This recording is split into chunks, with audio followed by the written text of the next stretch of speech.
During these last few days, in any bookstore here in Urbino, and not only in Urbino, you can find one book by Umberto Piersanti.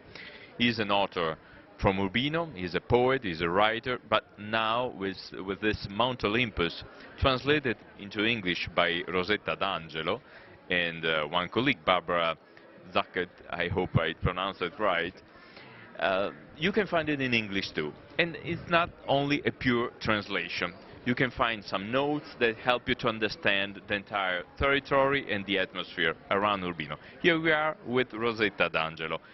How come, why did you choose this book to be translated into English? Well, first of all, I know the poet and writer Umberto Piersanti since a long time.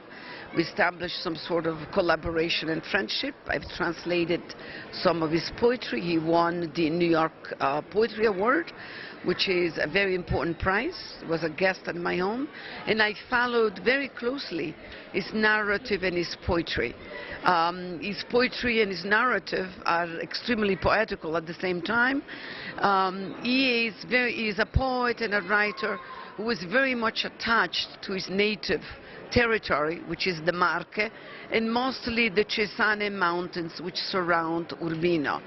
He is a literary critic, he's done cinematography, he's also been a candidate for the Nobel Prize. And this book was very important because I was curious to find out how he transposed the poetry into the narrative, and also because it is a book which talks about contemporary Italy, but at the same time the United States involvement into the war in Afghanistan and Iraq.